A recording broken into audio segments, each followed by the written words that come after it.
the biggest tactic, and it's a thing that I see most lawyers struggle the most with, which is really focusing on your vision. And, vision is a fancy sort of business term for what the hell is it you want to do? What do you want your life to look like? And spend time with that. Who do you want to represent? Where do you want to practice? And sort of ask yourself those questions really, really freely and come up with a really clear picture of what it is you want to build.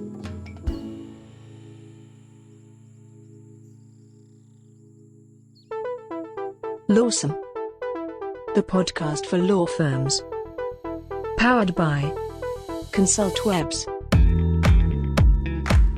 Welcome back to Lawsome, the only podcast for law firms that, if cornered and feeling threatened, will show its plumage in defense and assume a karate-like stance. We're here to inform, educate, and entertain the legal community on the latest in legal marketing and law firm development. I'm Jake Sanders, he's Paul Julius, and we've been sparring for about 40 minutes now. Paul, how you feeling? Ooh, man, that last kidney shot from you was... I've been trying to catch my breath, but man, I'll tell you, folks, you watch out for Jake, man. He's got this reach, but if he gets in close, he's gonna work the body like. Yeah. And I got no muscle. I have no definition. I have like spaghetti arms, but I just whack them at you. It's like getting hit with a big noodle, a pool noodle. I've been called the pool noodle. Is that what they announce you as when you come out? And on stage, I was going to say, and on stage 3, the pool noodle, but that's a different thing. That's a different thing. You know what? Yeah? Let's just cut to the chase and punch everybody in the face with the intro. Here we go. On the show today, we're talking about content and marketing and growing your firm. First, with an article from the great and powerful Moz. And then we talk to the author of Tiger Tactics, Ryan McKean. And then we grab our guest by the tail with 5 questions we ask everyone. Pull up a plate. It's the Hot Takes Buffet. The Hot Take Buffet today is steaming away with an article from Moz, the great and powerful Moz. It's a chapter from their book that's on their site, The Beginner's Guide to Content Marketing. Really in-depth stuff. This is a chapter 5, coming up with ideas for content.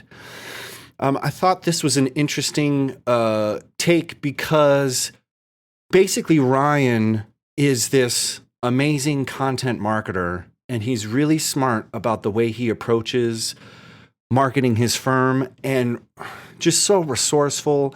And the book is great, but who he is sort of this idea house for marketing. And he's not coming up with things out of the blue. He's asking his clients. He's looking at frequently asked questions. He's taking a look at blog posts he's already written and turning that into content. And I just think Ryan's amazing. And I wanted to share this because if you would go to this and you would learn about content marketing and you were afresh to it, you would read this and it says coming up with ideas. Like, where do you get the ideas? I'm going to start with the intro and then I'll just provide my hot take. It says, a fantastic idea is the heartwood of any content campaign or project. Excitement around an idea is what sustains you through the sometimes long slog of creation, and it's part of what gets your audience to share. They go on to list a lot of amazing things, horizontal research, like look at the competitors, but they only mention at the very end, talk to your clients, ask your customers, talk to real people. And it saddens me, because I think someone approaching content marketing would come at it from the wrong angle, thinking they needed to create all this content, wondering where they could possibly find the inspiration. And Heartwood, I don't even know about Heartwood, but the ideas are here. Ryan lives to remind us that, you compost your content, you repurpose your blogs, you take existing information and turn it into something new. It's alchemy, but it isn't brand new. It's not groundbreaking, but it's very effective. And I don't like this article because I think it confuses people to the point where they won't even engage or sit down and work on something. So I'm against this. I think it's fine if you want to get deep, but I know you're going to get lost if you go into this book about the beginner's guide to content marketing, and you're going to miss the point. And Ryan's point is my point, is that your clients have the answers. Your customers have the answers. You just need to talk and do the research. That's my hot take. What did you think about this? I love Moz. I think Moz is great. But this article for me was no go. Paul? So I didn't hate this as much as you did. I didn't hate I it. guess, well, I look at it this way. I think there's a couple things I'm going to unpack here, and I'll try and do it quickly. But so I have some books that I read front to back, always in the same order. And there's other books that I can kind of pick up wherever and get something out of it, you know? And I think an example of one of those would be like Hitchhiker's Guide to the Galaxy. Like I can just pick up that book wherever, read a little chunk. It connects with me somehow. I enjoy the writing. I can put it back. It doesn't have to be in sequence. And I think, to me, that's how I look at this article from Moz, is that, reading it top to bottom is going to be difficult because you're right. There's a lot of stuff in here that it doesn't necessarily cover. Maybe it glosses over, doesn't approach at the right time in the article. And I think if you just say, well, don't take it in a linear fashion, but just kind of look around in it for something that might connect with you, that might be a little bit better approach. But I also think what the way I took this is this would be something that you would go to after you ran out of stuff. Because everybody who starts content marketing, I've seen this over and over again. I've experienced it with myself.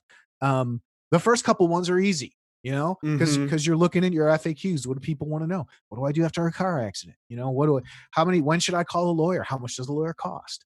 All that stuff. But once you answer those questions, you're is the well dry? Well, here's where you go into it and you can start looking for different things. And there's even, a section in here for inspiration for boring, difficult industries. Right. And I'm not necessarily calling out legal here. Maybe. It does have questions in here. One of the questions I like was, how much erosion is too much erosion? Right about it. I would love that. Would be such an awesome like opening line, like an icebreaker. I was just like, how much? I don't know. Anyway, but the point is, there's great stuff in here, and you don't have to be a genius. You don't have to come at something super weird. You don't necessarily have to sit there and write straight out, answers to your FAQs, but it is important. If you're going to be writing 500 words a day, like Ryan suggests later, at some point you're going to need something to give you a little inspiration, a little idea, a little something different. And the one thing that really I took away from this article was actually it gave me a memory of a guest we had on the show, a guy by the name of Dan Beckley. He was at the time with the Ohio State Bar. He has moved on to a further position, greener pastures. Right. Yes, he is. He's we're still with him on Twitter though. He's a funny dude, but he would do things like talk about labor law on the Death Star. Right. You know what I mean? Like there's lots of creative ways to not only just repurpose concepts but reapproach things. I think and to me that's what I took from this article, was that it's not necessarily, here's how you're going to write creatively. Because Jake, I mean, you and I know being creative, there's not really a guide for that. No, and it would be a garbage guide. Right. But I think you have to learn how to kind of flex some muscles, Sure. So to go to music, we learn a little phrase, a little blues line. And then we'll learn it in different octaves. And then maybe I'll learn it forwards and backwards. And I'll learn how to apply it, over a different set of chord changes, or slow or faster. These are all just very, very basic internalizing things that help you learn how to kind of make a new thing part of your stuff that's already going on. And I think having this kind of stuff having these kind of articles is what it's helping you do that. I agree. You know what? And very good point is that there's something here. And you make a lot of assumptions that people are already looking at their FAQs and already talking to their clients. I think that's the first step. But you're right.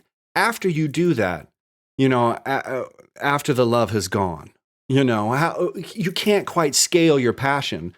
When you were talking about in the beginning, it's easy. In the beginning, you're writing passion. I'm passionate about this topic.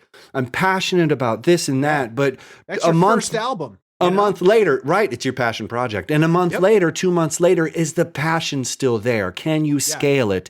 And that's why you need to be romantic about the way you think of content marketing and see it for this ever-changing, process on top of a fundamental, structure. And Ryan, in his book, Tiger Tactics, he talks about creating evergreen content against a tide of ever-changing, algorithms and marketing realities, and, how you can approach fundamentals and how you can keep plucking strings and finding inspiration, from the same places. And I think he kind of outlines what you're saying in the book, in the interview, and I think it's just a jungle of inspiration, and we should jump in there. Right now. And now, a word from our sponsor.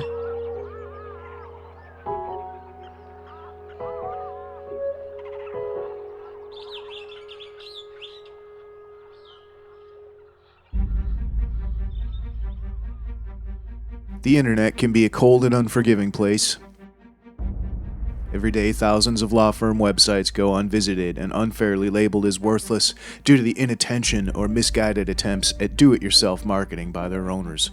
Poor optimization and bad design principles have left these sites unable to realize the full potential of the digital landscape they're forced to exist in, and they're now trapped on page 3 of the search results in an endless cycle of bad management, leading to poor results, leading to disillusionment and loss.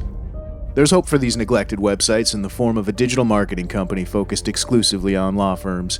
Since 1999, ConsultWebs has helped hundreds of lawyers connect to thousands of clients across the country using sound marketing principles based off an exhaustive track record of marketing campaigns that have already proven to be successful.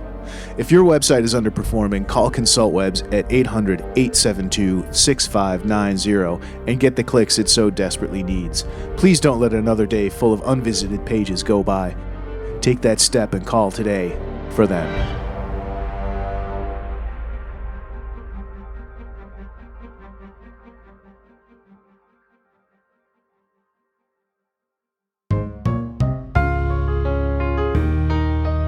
And now, a Lawsome interview.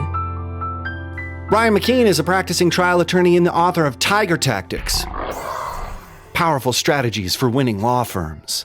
Ryan got his JD from Western New England School of Law. He's worked as a clerk, intern, an associate, and is now the founder of his own practice, the Connecticut Trial Firm. We found him on Twitter, and we hope he finds his way into your hearts today. Ryan, welcome to Lawsome. Happy to be here, guys. Thank you for having me. So let's start up with Tiger Tactics. Talk about the book. Where'd the idea come from, and what's the reception been like? Yeah, the book, like every good idea just comes out of a hey, why don't we do this kind of conversation, and then things go downhill from there. What happened is I was in a Slack group with two of my co-authors, Billy Tarasio and Jay Ruane, and so we had like almost a 2-year long conversation about running our firms. Right, one of my strategies is always to produce a lot of content, but it's to take things that I'm doing and make that content. So I was like, why don't we we've got this robust Slack thread where we're covering all aspects of running a firm. We're like the board of directors on each other's firms. I'm like, we got a lot here. Why don't we turn this into a book? And Jay and Billy enthusiastically said yes. And then we went out to find 2 other authors, Bill Umansky and Teresa DeGray, and we put the book together. Wow. And so how did it consolidate? It was your idea and Tiger Tactics.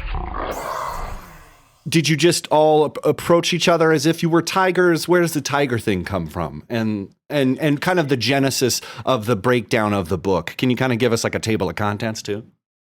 Yeah. No, I can give you both those things. The name Tiger Tactics we had before we even had a book. We were just like, it literally was like, one of the trade trial lawyers, Don Keenan, does this thing called Reptile. I'm like, Reptile. I'm like, what other animals like pretty awesome? It was like Tiger, and then it was like, hey, let's go alliterative. Tiger Tactics. We wanted something sticky. Like, we knew from a branding perspective that like sticky would work instead of like how to be the greatest law firm in the country or some sort of technical title. We wanted something sticky. And so we went with Tiger Tactics. And so our idea was we were going to do 10 chapters, and we were going to have lawyers from different experience levels, different backgrounds, different areas throughout the country write about what we thought were the essential components of running a law firm, like vision, financials, launch, online marketing, in-person marketing, intake, client service, hiring, balance, and sort of a catch-all best advice that I've ever got. And we all decided that we were going to basically write essays on our own about those things and then merge it into a book. Here's my question for you. When you were going, like, here, you have these tactics, you're sharing them on the Slack thread. How do you bring all these back to your own practice?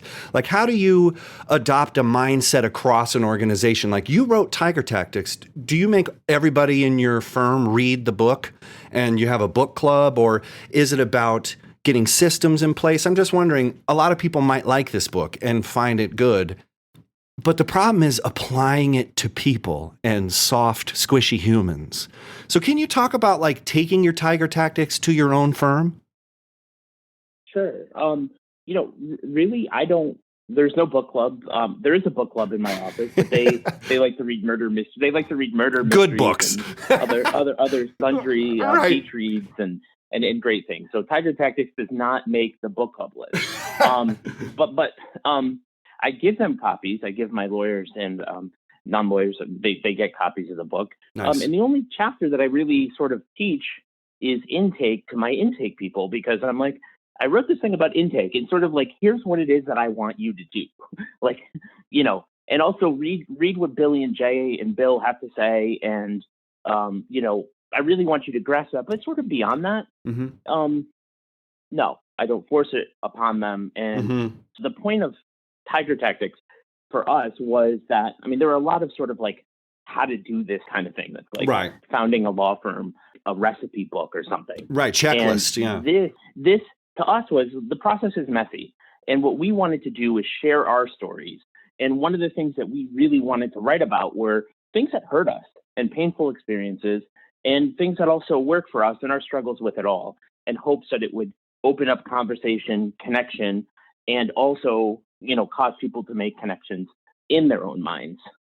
I don't know if that's sort of a really roundabout way of not answering your question, but It was exactly the answer I was looking for, because I think information is sort of a dominance play. I wish you just knew this, and it comes from this offset relationship of it's a cognitive problem with people, is that so much and others don't, and it's very hard for you to see things from the other side. And I think what you said was perfect, because you're just sharing the stories and of where things went wrong, and from failures we can learn how to be better. It's a messy process. I think you answered it excellently. Yeah. Yeah. So I got a question. And it kind of builds on that, actually, about sharing and getting that stuff out there. And that's kind of risky, I think. I think there's something noble about putting yourself out there like that. But I'm curious about the other side of it when you're talking about, really sharing, specifics, versus kind of the competition. You know what I mean? So people don't really do this very often in depth, because, everybody talks about, oh man, a rising tide lifts all boats, and, Right. we're going to have all this information and stuff like that. But at the same time, I know particularly like in the arena Jake and I do battle in marketing and advertising, there's a lot of stuff where it's like that, don't tell people that. Don't tell people Right. that, this remarketing audience works great, or this particular thing. So is there some kind of barrier there that you feel like that it's just not necessary, or there is? I mean, is there some stuff you should hold back, or is it just bottom line, like, basically it doesn't matter because most people won't do this anyway. I can tell you exactly what to do. Right. And you're not going to do it anyway. I mean, what do you think there?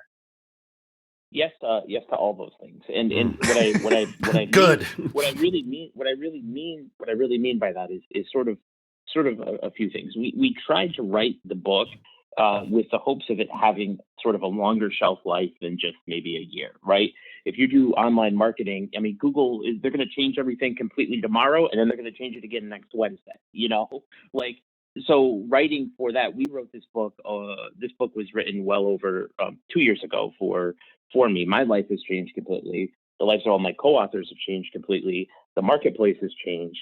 And so we wanted to sort of focus on what we thought was sort of cut above the day-to-day trend fad kinds of things and focus really on what we thought were the fundamentals, okay? It's sort of always been my strategy to share what works because me and my co-authors, we very much view ourselves as part of a broader conversation and adding to a conversation and not just dictating how things are done, but learning from others how they do things and improving our processes and improving our systems. And having the book has opened the doors to having us in more rooms to have conversations with more people like that. And so there's an exchange that goes on that I think is just really, really rich and outweighs any sort of potential gain to somebody who wishes to compete with me. I as an individual am also not very focused on my competition at all. It's really sort of the last thing that I care about. I'm focused on my product. I'm focused on my team. I'm focused on doing my things and sort of like, oh, okay, if somebody else wants to try to do the same things, like, great, I'm going to outwork you. Like it just doesn't matter. Most of the time they don't do the things, right? Yeah. Like, I mean, all the information is out there. Information right now is pretty cheap. And yeah, there are some hooks and there are some things and there are some things that I'm doing that I don't share publicly or share very limitedly with a very small group of people. But overall, there's more to be gained, I think, by talking about what's going on than sort of hoarding it. And I don't think there's anything in here that would be considered groundbreaking. We just sort of wanted. We sort of hoped that we knew that as solo and small firm lawyers, the journey can sometimes be lonely. And sometimes the books out there that were in this space are from people who have it all figured out or seem like they do. And we wanted to sort of connect with people who are like, here's our struggle. Here's what we try to keep it real. Again, to me, like the sort of hacks and tips, they move so fast that blog posts become outdated in weeks anymore. I mean, hey man, don't sell yourself short. I mean, groundbreaking is a very high barrier. But I think there's something that is very relevant and a very fresh approach to that. You talk about failures. I mean, like, how many times would you sit down with someone, like if you're going to start a business or, take up a new hobby or anything, and you sit down with someone who's got the experience and they don't lay out and tell you, here, this is do this. They're like, all right, man, don't do this. And I'll tell you why, because those painful lessons, I mean, that's important. And conveying that to someone, I mean, there's something in there that's like inherently altruistic, just to say, hey, I don't want you to go through this, Yeah, no, and I think that's really where the book comes from for all of us. Like all of us in this book have struggled immensely in our lives getting these. It takes some small miracle to get a small law firm or a solo practice off the ground. And again, we felt it was very important, to share stories. One of my co-authors, Jay, shares a story about the IRS raiding his office. I share a story in the book about how, I bought $100 car seat for my bike ride around with my daughter, and my wife's like, "You've got to take that back. We can't afford this." And those things are struggles that people who are doing the solo and small firm space are experiencing. Writing a book is like this huge mountain that a lot of lawyers want to climb, and they don't do it because maybe they're thinking that it's going to be a failed Grisham, or, they just can't get all of the thoughts into one place. What's your advice here for like a budding tiger author out there? Like, what practical advice, in writing this book and consolidating something into this piece? Like, what's the Ryan McKeen take here? Write 500 words a day. There's no other advice. Like, sit in front of your computer, write, take your notepad, write 500 words. Should not take you very long. And you do it day in and day out and day in and day out. You can end up with a book pretty quickly. So map out where you want to go and just start writing. And I think the biggest thing is I think maybe one of the biggest things is you have to understand that writing is only the first part of it. Then you've got to get it out to content editors. So we have to go through that process. We have to get it out to technical editors to correct commas. We have to rewrite this. We have to merge this. So get your 500 words and begin that process first. Just write. I know, profound.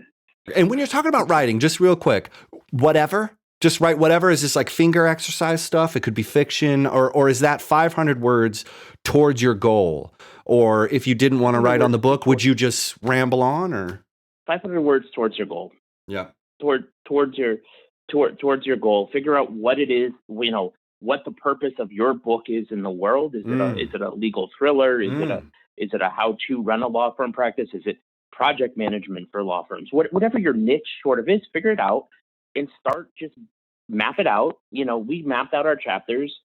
Billy J and I were like, okay, we're going to write about vision. We're going to write about finance. We sort of figured out what it is. And then we just went from there. Love it. It's so cool. Yeah.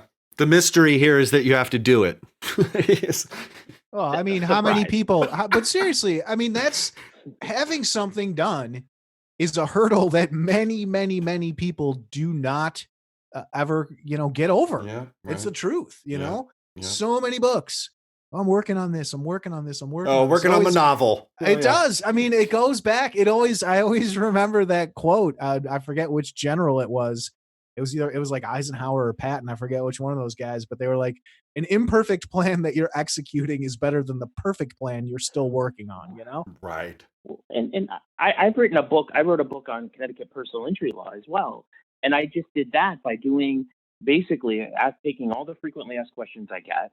And every Sunday I would write like 1,000-word blog post, and I'd put it up on my blog. But the whole idea was it was going to become part of a book, either part of a chapter or a chapter unto itself.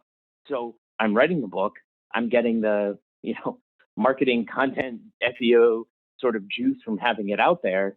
And then at the end of it, I'm putting it into a book. And actually right now I'm working on another book for like a lawyer desk book, is sort of like 366 meditations. And I'm doing it, but I'm posting a lot of the content on LinkedIn right now and building my audience on LinkedIn as I write. So if I write 3 chapters a day, I'm probably posting 1 on LinkedIn. It reminds me of the way Andy Weir wrote The Martian. He outsourced a lot of his scientific research by publishing his chapters in a blog, and then all these astronauts and astrophysicists would be like, "No, that's not how Mars gravity work," and actually, no, this would puncture the hull. And I will ask you one question in a second, but I just have to say that all our listeners, what Ryan just said was awesome. Unreal. Awesome. There's your guide right there for everybody who wants to write a book. All those blog posts, all that content you already have, you kind of already did. Yeah. You already wrote a book. And the benefit of me putting the content on LinkedIn for my desk, meditation book, is that what happens is people will comment and engage, and that prompts me to write further content in the comments. And Mhm. so you go. it's like it becomes this whole thing. And as I do this, I'm building my audience for that book, right? Unreal, dude. Like Unreal. so. This guy I mean, markets. but you can't. This Watch guy- out. But what I'm saying is, I will have zero marketing budget for my book, right? And I think that's probably, we have zero marketing budget for Tiger Tactics as well. We've not spent anything. We did a website. No, we did a website, but we've not. There's been no paid ads, nothing on the book. You want to try to build your audience, I guess is what I'm saying, before as you're building your product. Don't think like, okay, I've done this great book and then I'm going to go create you're not going to have it. Like, it's never going to gain any traction. Yep. Okay. One piece of advice. Someone you're about to get on a plane and you sit down next to a harried JD who's starting their own firm and they're looking for help. What's one tactic that you can give them that they could start doing like today, right now? The biggest tactic, and it's a thing that I see most lawyers struggle the most with, which is really focusing on your vision. And, vision is a fancy sort of business term for what the hell is it you want to do? What do you want your life to look like? And spend time with that. Who do you want to represent? Where do you want to practice? And sort of ask yourself those questions really, really freely and come up with a really clear picture of what it is you want to build. How many people do you want to work for you? What do you want your job to be? What do you want your income to be? How many hours do you want to work? And then work backwards from there. Because otherwise you can spend a whole hell of a lot of time jumping around from this tactic to that tactic to this tactic, and it'll never work. You'll give up, you'll abandon things because you don't know where it is that you want to go. And be brave enough to make it your own. Don't look at what I've done and say, I want to build unless it is what you want to build. But be willing to be creative and give yourself that time and space and spend, as much time as you need to do thinking about your vision, because you sort of set that, it's going to make a lot of other decisions, right? If you say, I want to be a solo with 5 clients, well, that's a default that's going to make a ton of decisions for you. You're probably not going to need to be all over the web. You're probably not going to you may not need office space. These kinds of choices make the other choices and save you a lot of time and will help to get you where you want to go faster. So focus on the vision. Seriously, it's fascinating to watch you on social media and sharing this information. I was like, why does he give it all away? Why is he sharing this stuff? And it's amazing because it's part of your vision and it's how you're building your audience, and we're just along for the ride. But if people want to learn more about you, Ryan McKeen, they want to find Tiger Tactics, they want to get next to you, how can they find you on the internet? LinkedIn, Ryan McKeen is great, or Twitter at Ryan McKeen, on both those platforms a lot. So 5 questions we ask everyone. What was the last book you read? Client-Centered Law Firm by Jack Newton. Great book. Yes. Excellent. Number 2, what is your favorite place? My absolute favorite place is Outer Cape Cod, Massachusetts, sort of like Wellfleet, Truro, Provincetown, that area of the country. Just beautiful. Nice. Sounds amazing. Number 3, what sites, blogs, newsletters, or podcasts do you regularly check in with? For podcasts, it's really, I listen to Maximum Lawyer, Tim Ferriss. For blogs right now, everything is pretty much, for me, LinkedIn, Apple News, or Twitter. That's where I engage with most of my content. I don't, unless I'm looking at something specific, I'll look at like Search Engine Journal or something like that. But very rarely do I go on other sites. Oh man, you got it bad. If you're on Search Engine Journal, you got it bad, Ryan. Yeah. Oh boy. All right. Number 4. If you were stranded on a desert island and could only pick one condiment to take with you, what would it be? Mustard. Yes. Now what kind? The Now we have mustard to. tribe. It's Now gotta be. now you have to specify. Yeah, you've become one. I am just super basic. It's just Heinz yellow mustard. I am not fancy, but Mustard That's to all right, me is the supreme condiment. It's a fundamental. It is. It should be part of the food pyramid. It's Or the tiger it's a condiment. wheel. Yeah. Yeah. All right. Last one. After a long day or a long week at work, how do you relax and unwind? Oh, right now, pretty much. I've got 2 young kids, so I've got kids that are 6 and 9, be 7 and 10. So how I unwind is usually like on a Friday night. Good Friday night for me is homemade pizza, non-alcoholic beer, and watching Frozen 2. That is how I unwind. For show notes, links, and info, go to thelawsonpodcast.com or follow us on Twitter or Facebook. Be sure to leave us a review and rating in iTunes or wherever you find the you listen to. Until next week, stay lawsome.